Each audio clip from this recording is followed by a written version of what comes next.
waa feeryahan Ramla Cali talankii ay ugu jirtay inay ku tagto tartanka ciyaaraha Olombikada halkan ayuu ku hakaday waxay ahayd inay ciyaaraha isreebreebka Olombikada ka qayb qaadato bishan balse iyadoo ka soo laabatay carbis adag oo ay ku qaadanaysay jasiiradaha Cayman waxa ay ka warheshay in ciyaarihii Olympics-ka gabi ahaanba sanad dib loo dhigay.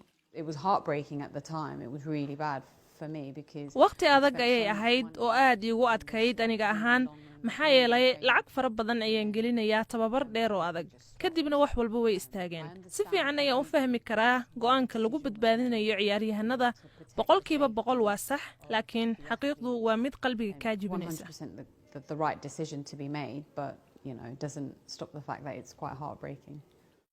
nolosheedu xilligan aad ayay uga duwan tahay sanad ka hor markii ay Ramla ku guuleysatay horyaalka feerka ee African Zone Featherweight waxay rajaynaysay kolka inay noqoto feeryahankii ugu horeeyay ee Soomaaliya ku matala ciyaaraha Olombikada balse xayiraadaha aawadood Ramla ma haysata qalabka ay feeryahanadu ku tababartaan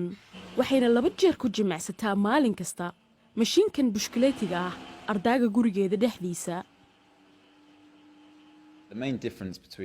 farqiga u dhaxeeya bandowga ka hor iyo kadib waa inaysan helayn kulamada tababarada qaybta ka ah kuwaas oo muhiima waana arrin aan horey u samayn jirnay 2 mar ama 3 mar toddobaadkii waxay qayb ka ahayd tababarkeenna mana samayn karno iminka balse Ramla waxaa ka go'an inay diyaar garowga sii wado si ay tartanka u gali karto marka xayiraadaha la qaado.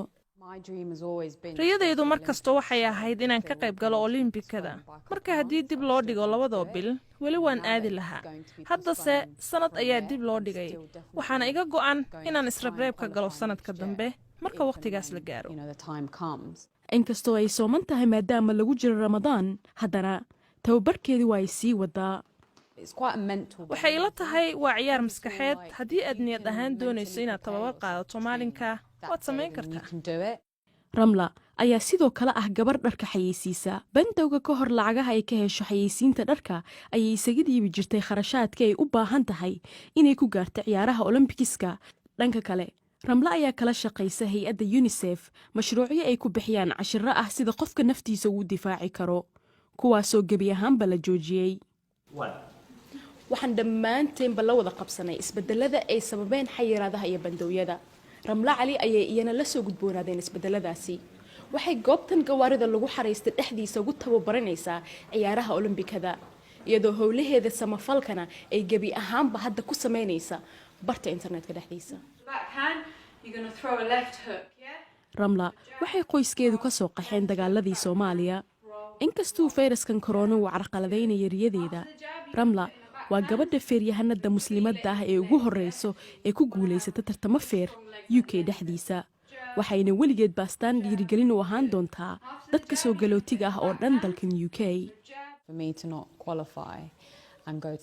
aniga inaan isreebreebka dhaafo oo aan Olombikada ka qayb qaato xaqiiqdii ma aha mid sahlan balse ma joojin doono dadaalka ma joojin doono inaan ahaado qof dhiirigelisa gabdhaha yaryar weliba kuwa ka soo jeeda wadamada soo koraya si aan u tusiyo inay gaari karaan heerka ay rabaan haddii aan heli waayo Olombikada waa niyad jab runtii laakiin anigu joojin maayo dadaalka.